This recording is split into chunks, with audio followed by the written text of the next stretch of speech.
It's all about paying. I mean, praying. Hi, I'm Mark. Hey, I'm Scott, and this is Church is Lame, the podcast where we try to fix the church by talking about the stupid things that churches do that break the entire body. Mark, are we paying? Are we praying? Are we saying? Or is it okaying? I don't know. What's going on? Well, it's like, like a lot of times, bands will have like that whole kind of pay to play thing, so Right. that Yeah, they have yeah, to yeah. pay a venue to be able to perform there. Sure. It's kind of like that. Only Okay. it's with praying. So there's this woman, Juanita Bynum, who is charging $1,500 for a 4-week intensive course Do on what? how to pray How much? for $1,500. But don't Oh, worry, that's discounted from her usual 2,000. oh my gosh. How to pray. Right, and it's amazing that anybody thinks that like on its face this is a completely stupid thing, Yeah. and completely ungodly. But I have to read this quote from her because it's just amazing. I'm not going to insult myself to even discuss the price. It's an insult to who I am, and after being in ministry for over 50 years, and for I know at least 35 plus years, have done nothing but been a pioneer in the things of prayer and helping people to understand prayer and letting them watch me doing it so they can know that there is different dimensions and different levels to prayer. Ugh. I feel like I could Ugh. write a book about that quote right there. I feel like hitting my head against the desk from that quote right there. Yeah, it's pretty bad. Like, it's an insult to who I am. It's like, no, you're the one that's insulting people.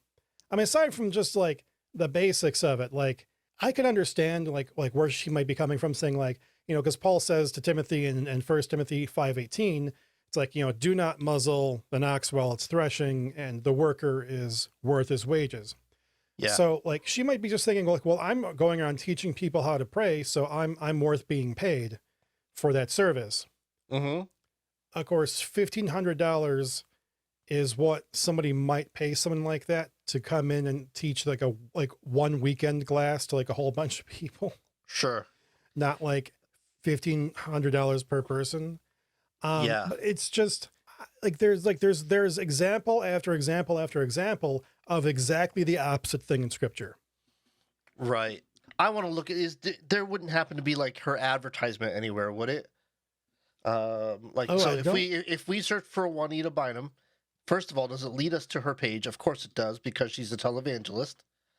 Mhm. Okay, great. So since she's a televangelist, she's selling something. So can we find this? Can we find this prayer thing somewhere on her website? Oh my gosh. So let's see here. Get your collection of PK3. So these are kind of like, looks like let's just call this generally merch: water bottles, scented oils, t-shirts, etc. Just the stuff that Jesus sold on his web store. Yeah. Oh, and look at this. You can purchase, I don't even know that these are credit cards. These are gift cards. So you can purchase somebody a gift card so they can buy merch from Juanita. Okay. You must really like Juanita. If I like, before today, I've never heard of Juanita, but No. apparently there are people who love her a great deal. Okay. Well, here's the thing. So televangelist Right. is Yeah. just another way of saying prosperity gospel, right? So somewhere in this Mhm. $1,500 isn't just like, I'm going to teach you how to pray. It's, I'm going to teach you how to pray in a way that God answers them, Oh, yes. right? Yes. So God is your great heavenly vending machine is what this is.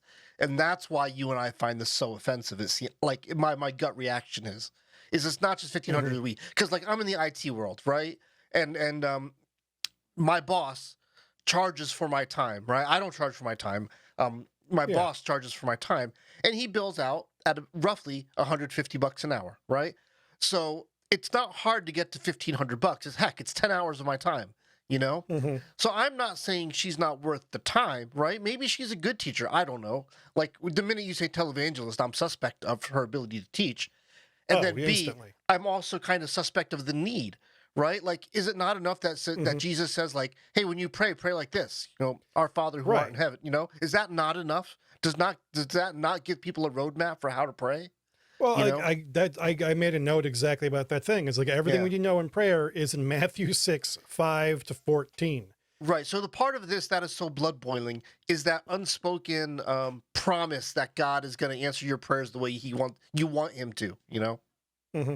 Yeah. And that's like the tragic thing is like this idea, like, well, there's multiple dimensions to prayer. Like, okay, like we can Yeah. argue like there's multiple levels to prayer, but it's like, no, like it really is just as simple as pray to God. Like how many times does the scripture say, like, God knows what's in a person's heart? Hmm. Like it's not about what you pray, about how you pray. It's about that you pray and that you Yes. pray, just faithfully. Just do it in good faith. Don't do it in like, like I want something, so I'm just going to pray for it. It's like, no, pray for what you need. Pray for what's on your heart. Pray for what's on your mind. It's simple. That is so well stated. I'm so glad you said it that way because I never would have had the eloquence to say it that way. Uh, I'm right. not sure But I had like, the eloquence to say it that but way. yeah, like I don't know about you, but I spend a lot of my day in my own brain, in a way kind of talking to myself, Hmm. in my own head. It like so I guess in a way, like that internal conversation is probably the most transparent I ever am is in conversation with myself. Right. And so in essence, it is the most transparent I can be in prayer.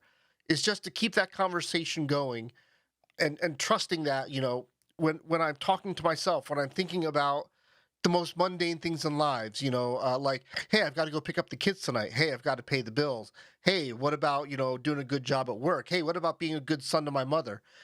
All those things aren't just me being a worrywart. Those are all a form of prayer and saying, God, help me through all this. Or, God, lead me through all this. Yeah, I think prayer is like a big part of it is going to be, like just how we orient our lives Right. and how we kind of orient our minds toward God. So like Right. prayer as like a discrete act, sure, it's like going in and being, praying, saying what you got to say to God. But then there's just Yeah. like the keeping yourself continually open to prayer, I think is an important aspect of it. Yeah.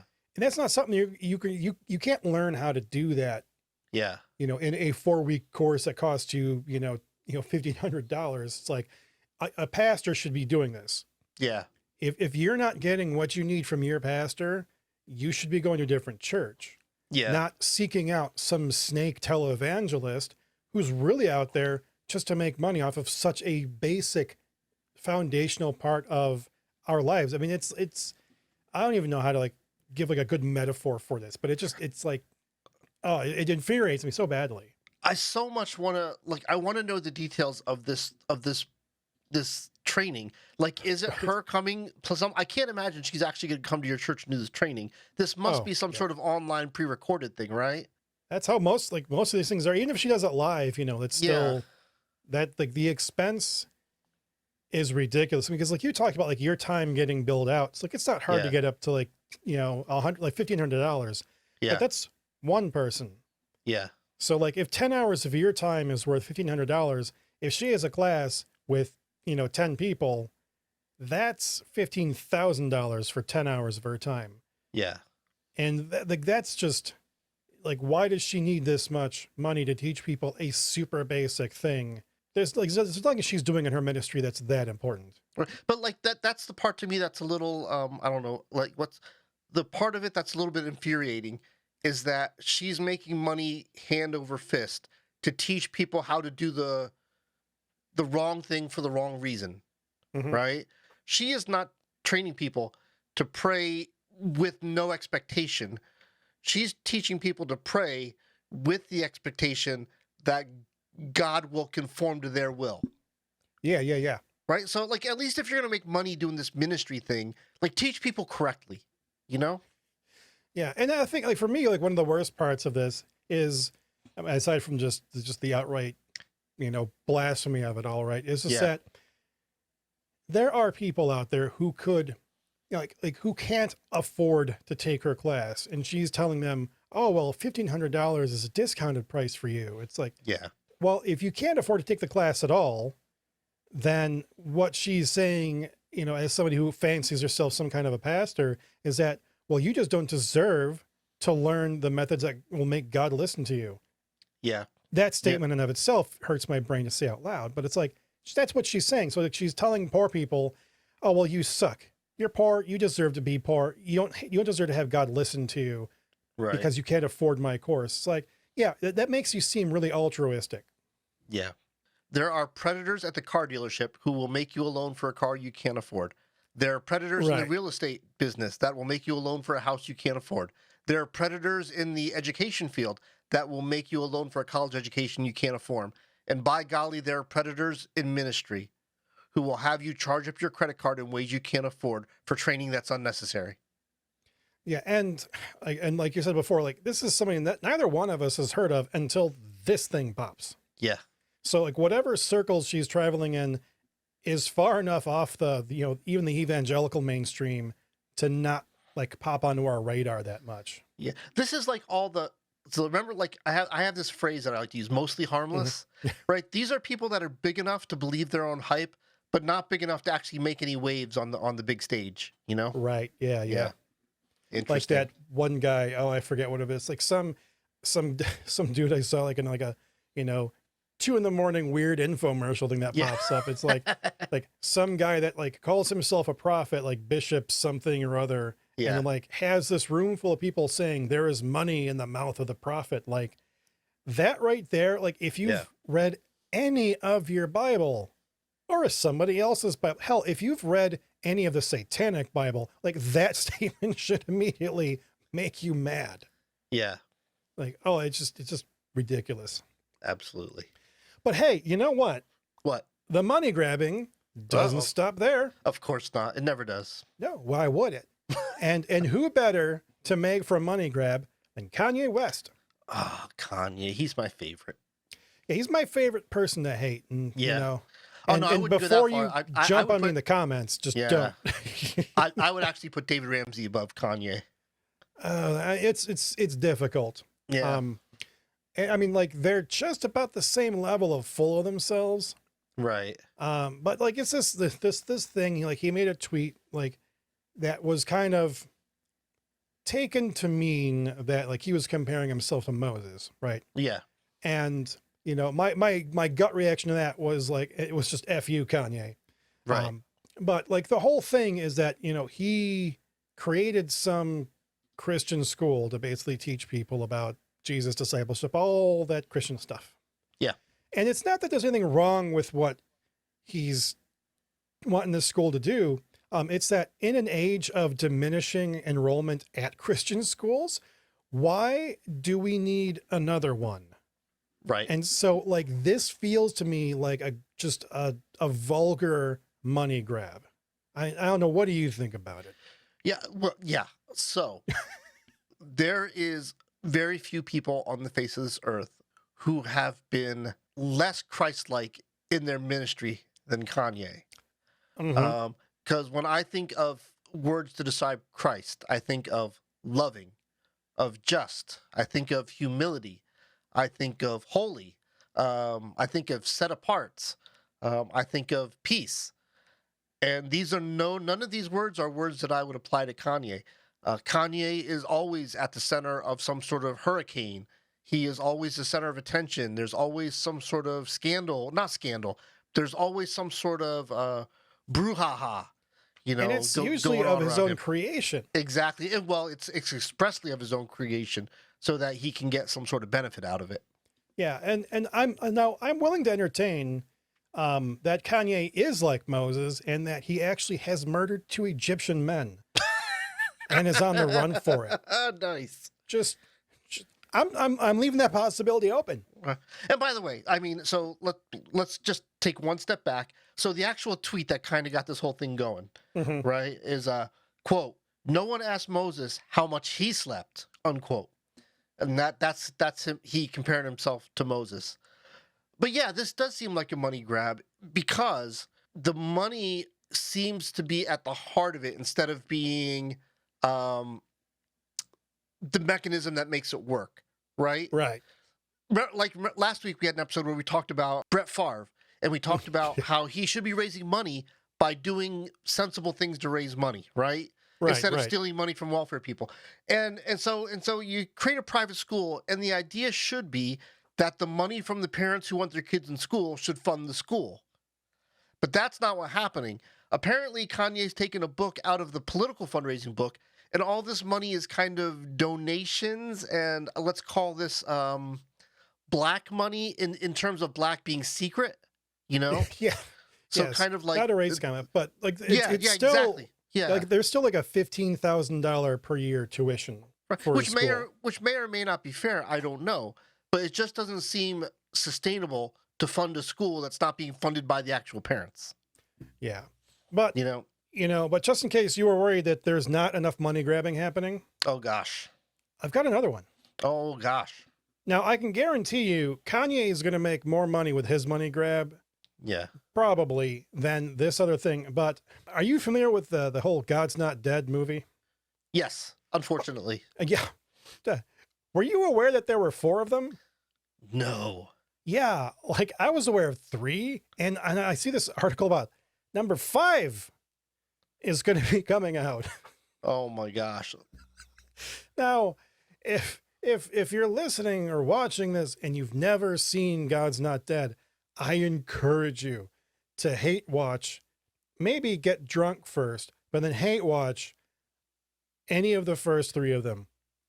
Whichever one has Kevin Sorbo is the one I'd recommend the So most. like how little amount of money did they have to spend on this movie for God's Not Dead number 5 to be worth it, to be profitable, you know?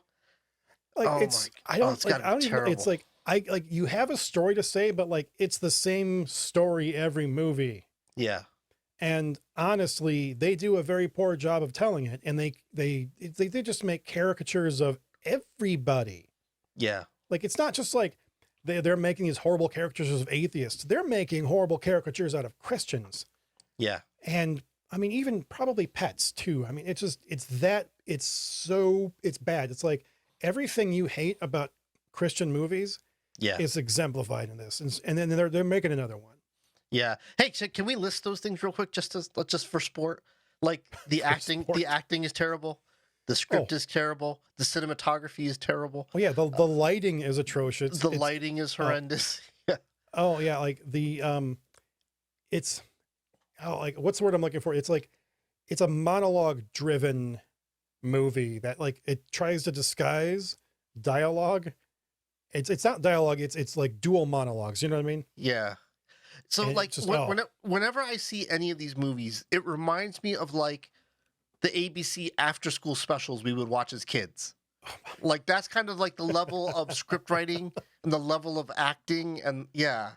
It's like imagine Goosebumps but done incompetently. right. You know? Yeah. It's like Oh, my. why don't these things ever make it into the big screens against major movies? Because they suck. Yeah. And Yeah. and some people might like be like trying to harangue me and be like, well, like you're just trying to like cancel them or whatever. It's like, well, yeah, Yeah. honestly, because it's garbage. But and that's the goofy thing is, like Relevant was nice enough to put up an article that was like basically nearly half of evangelical leaders say that they have been canceled. Ugh.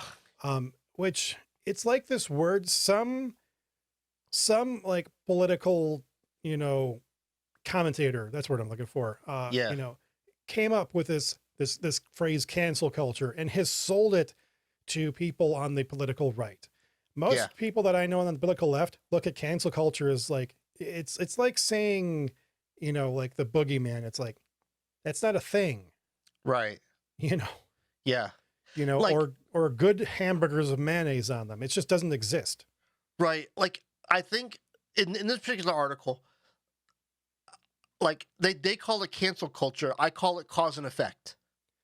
You know? Yeah, you act It's like- you act like a D-bag, and people Exactly. don't want to have anything to do with you. Like you keep saying over and over again that gay people are terrible. You keep saying over and over again that that pro-choice people are murderers. Well, guess what? That's going to cause people not to want to listen to you. Yeah, like, but they don't like that. The other half of it is like there's this small pocket of conservative Christians that will listen to you, but then the rest of the world is just kind of go. You know what? I don't have time for this anymore. Like, this is not an interesting conversation, and I've got other things I want to talk about. So if all you want to talk about is like your 3 bullet points, Like, I've heard it, so I'm moving on, you know? And that's not cancel culture, that's boredom, Yeah, you know?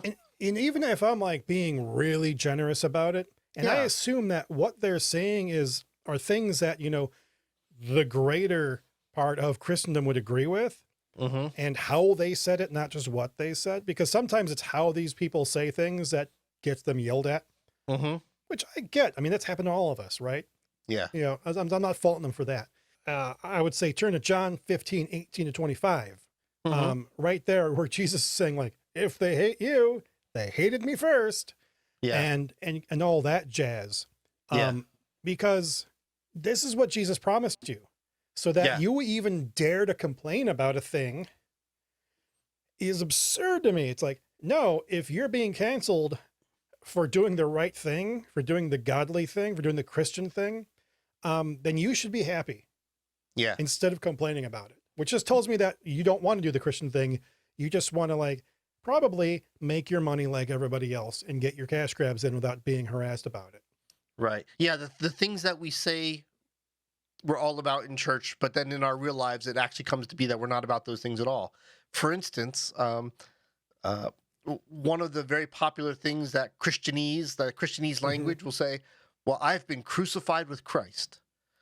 Well, no, you haven't. Like, if you are not willing to take a little bit of heckling, from the community around you, then I don't think you can really count yourself as crucified. They say, like, if Yeah. you can't stand the heat, get out of the kitchen. Yeah. I mean, there's a reason that phrase exists. And it's because, some people will complain about the hardships they subject themselves to. Right. And I was like, It all just kind of rings as silly when we live in the 15 minutes of fame that the church is going through right now, where Christians are Mhm. getting everything they want. So now for evangelical leaders to say they've been canceled, I'm like, what are you talking about? Like, what are you literally talking about right now? Like, how tone deaf does that sound at the moment? yeah. And it seems like most of the canceling that's happening right now is centered around just sort of like anti-LGBT in general and Sure. anti-trans in particular. Sure. So it's like, like you asked, before, like, well, if Roe versus Wade gets overturned, like, what are they going to do next? And it's like, well, I think we know what they're doing next. It's like Yeah. they're turning their hatred against, gay and trans people. And Yep. that's what's getting them, occasionally blocked and occasionally deplatformed Yep. from, whatever, public, whatever thingy, Twitterverse thingy that they're Yeah. on. Yep. I just lost all command of the English language there. That's okay. It's all right. Oh, We'll get it next 'cause week. I'm a professional speaker and it There you go. shows. There you go. Professional communicator of the gospel. Yes. But it's just, and it's baffling to me, and Yeah. it's, and a lot of this kind of like goes into my last headline for the day, right? You're okay. Yeah. And that's like, there's this, what's her name? I can't pronounce that. Quintanilla? Quintanilla? Yeah, that's where I would go with that. Yeah. Oh my gosh. Quintanilla. Yeah, I should have really practiced that one ahead of time. So like this Well, woman, it's the first name that throws you off.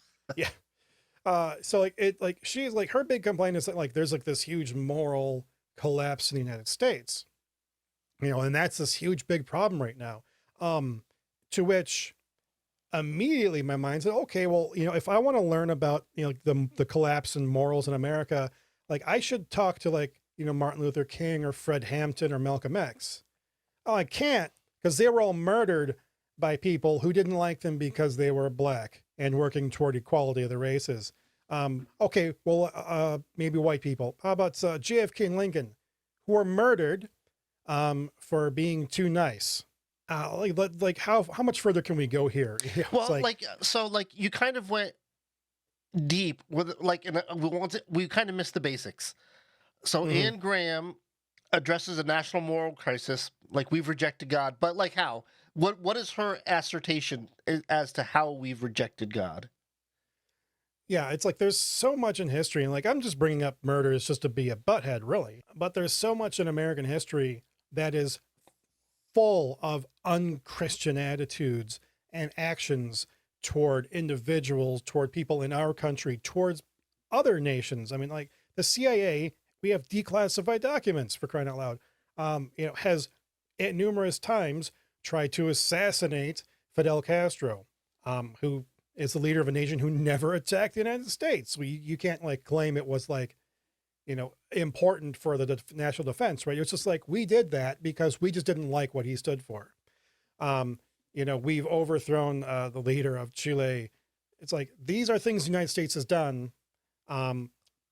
Where is the morality in this?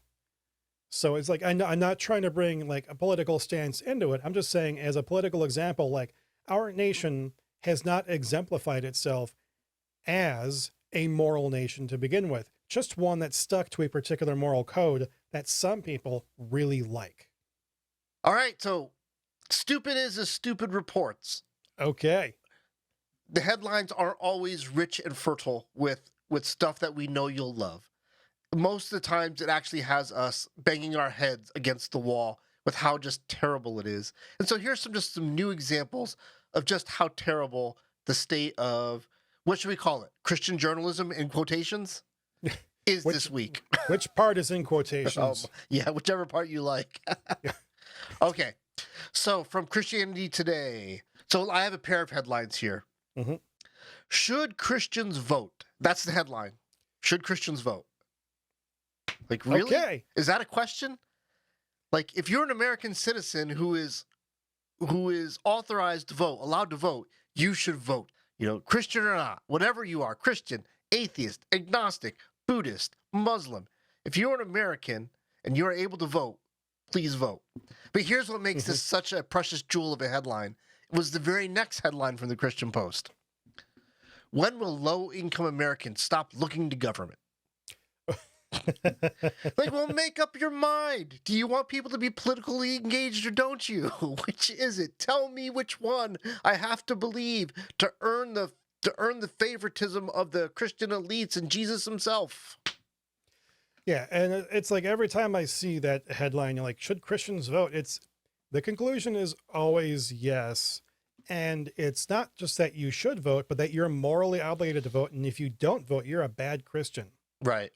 Instead of allowing you to exercise your conscience in a matter the Bible speaks nothing about. Because let's face it, when the Bible's written, voting did not exist. Wasn't a thing, right? Just at no point in the Bible's telling were the people given a vote as to like, if King David was king. Yeah. Like, come on, son. Yeah. And so in my last stupid is a stupid reports, for the lockdown generation, i.e. the COVID generation, prayer is merely code for inaction. Like, bruh, I've got a headline for you. Prayer has always been the code for inaction. Anytime anybody ever has said, well, I'll pray about that, what they mean is no. Hey, Scott, will you think about being part of XY ministry? No, I'll pray about that. That really means no. Yeah, I mean, and I want to at least give some level of defense here, because sometimes, right, like, the only thing you can legitimately do is pray. And if that's the only thing you can legitimately do, that's the thing you should legitimately do. Right. And, so it's like, I just don't want anybody listening to think like, we're saying, oh, don't pray. It's like, no, pray, but do. Right. Both can go together. Like I said earlier, like it was like, prayer can also be this mindset, this orientation of your life. And so as you are praying, you should be doing, if doing is something that's possible. Right. All right. Real persecution watch. You know what? Not being able to talk about your act you want to grind and the way you want to grind it because the PTA won't let you speak at the microphone is not really persecution, but there is really persecution in this world. And this week we have a headline from ChristianHeadlines.com.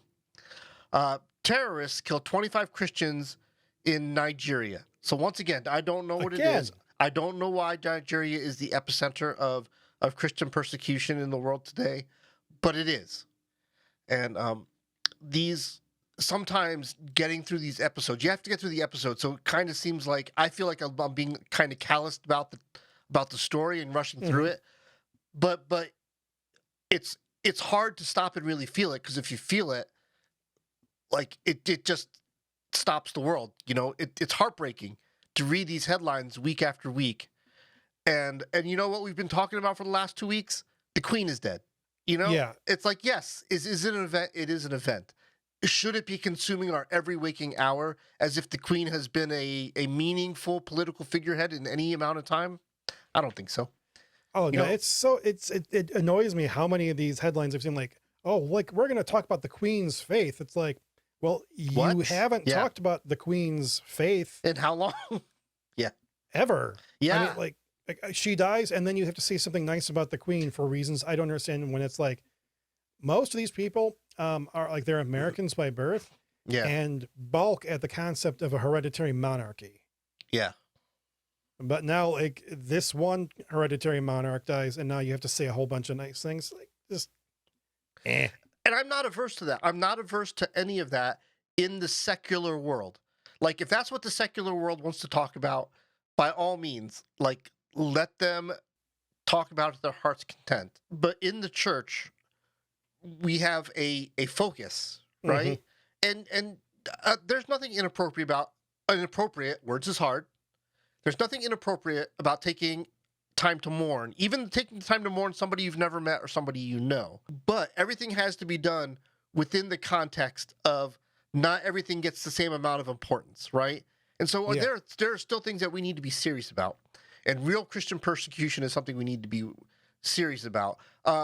Christian celebrities who seem to be taking an unlimited amount of monies to start these private schools that don't, I'm not really sure about education, but really more about self-enrichment. Those are things the church should really be concerned about. Not so yeah, I think we just need to keep our eyes on the ball. Faux show. Yeah. Man, what else is going on? Oh, hey, I know that this is usually your job, but I'm stealing your job this week. Oh no.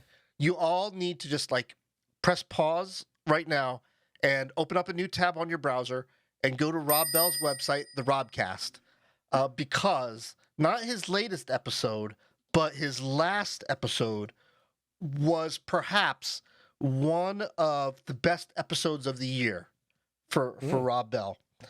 So let me get the title for you here. So the robbell.com/podcast.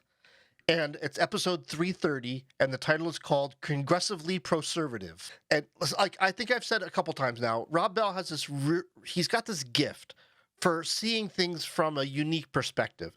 And this episode may be one of the best examples of why I respect his ability to teach and storytell so much. And I'm not going to give it away, except to say that he does a brilliant job of setting up your expectations and then confounding them. So, Congressively Proservative. Go listen to it. I know I will. Yeah. And Rob, if you're listening to this, like you need to come on the show and like teach us your ways. Teach us your Jedi powers of how to put an episode together, because it was exceptional. Dig it. Dig it. So, from 01 Big Trev. Big Trev, are you Big Trev because you're big, or is it just Big Trev? Like maybe like you're a big person in the community or something? 01 Big Trev says this about is Christian nationalism bad for Christians? The American Taliban is what I've been calling it for about 11 years or so. So that's interesting. Like, so he's basically equating Christian nationalism with terrorism. And I'm not sure I'm ready to go that far. What do you think? Well, just knowing how the Taliban, we can call the Taliban terrorists all we want, but like the media sure likes to. But ultimately, like if you just look at its function as having a specific nationalist identity and enforcing a religious code, I think it's a fair enough comparison. Yeah.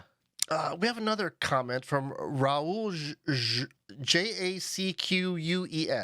Raul Jacques. Okay. And this is also from episode 53. Is Christian nationalism bad for Christians? And I'm not exactly sure what we said that this is referring to. Okay. You are either a believer in Jesus or you're not. It's not politics, race, or where you're from or where you live. Jesus paid your dues. A Christian is one who believes in Christ. And I'm not sure what exactly we said that Raul is Yeah. trying to correct, but I don't know that you nor I have ever said anything to the contrary about what a Christian is. I sure can't think of anything that I would have said. I mean, like, maybe something we said in context came out wrong. I mean, that's Possibly, yeah. So my like best guess. when it comes to definitions, I can sometimes be accused of being severely reductionist. So Christ, right? The anointed one, the Christ, the the Messiah, whatever.